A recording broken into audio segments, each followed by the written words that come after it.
Hello guys, I'm now going to talk about the current problems between North Korea and America. As you may know, on Wednesday yesterday and Thursday today, Kim Jong-un, I think that's his name, and Donald Trump had two meetings, where the aim was to try to denuclearize North Korea and also the general area.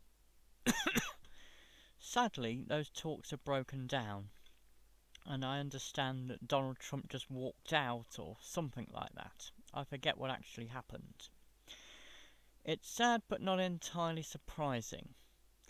On the one hand, North Korea is too scared to remove all its nuclear weapons in case an American president decides to launch a nuclear attack on them, or intends to just attack them anyway and overthrow their government. He's probably scared because he's seen America do this in Afghanistan, in Iraq, in Libya, and he's scared he might be next. So on the one hand, I think he'd like to be friends with America, but on the other hand, he's scared to, because America's reputation in the past hasn't been particularly good in this regard. In that, they have taken over lots of countries, and if you were a dictator, you would probably be that wasn't friendly with America, you would probably be scared that they might come after you next. So from a North Korean perspective, I'm not surprised that they're too scared to give them up.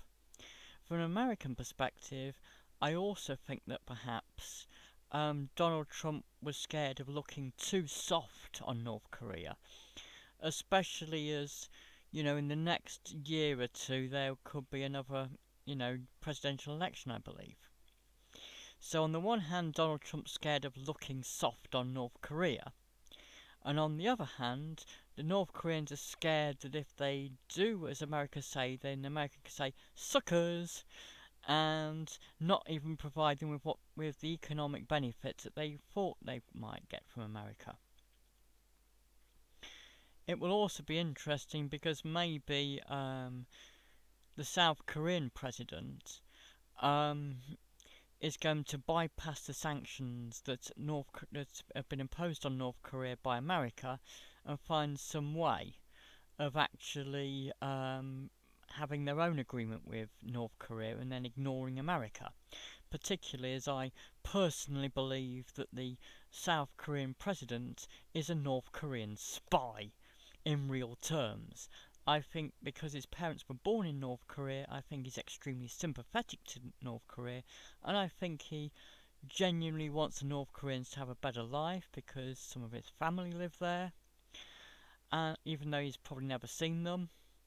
And I think he is an idealist. I think, ironically, I think even Kim Jong-il, the leader of North Korea, I think is an idealist.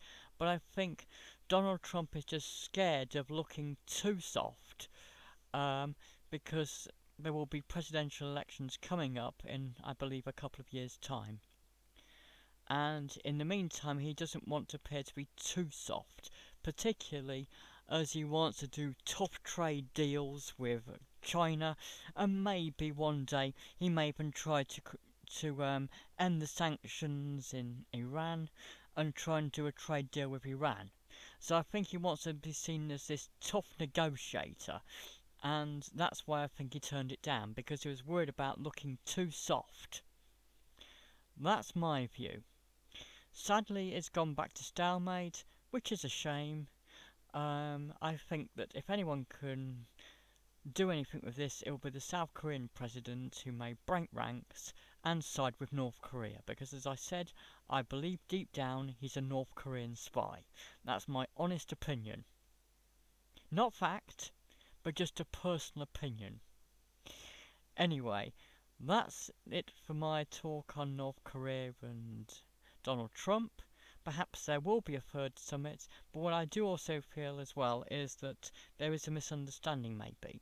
North Korea said they only wanted some sanctions relief in return for some nuclear disarmament, whereas Donald Trump said that the North Koreans insisted on full sanctions relief in return for nuclear disarmament of one particular site, because they didn't think the Americans knew about apparently some other sites which supposedly exist, according to the Americans.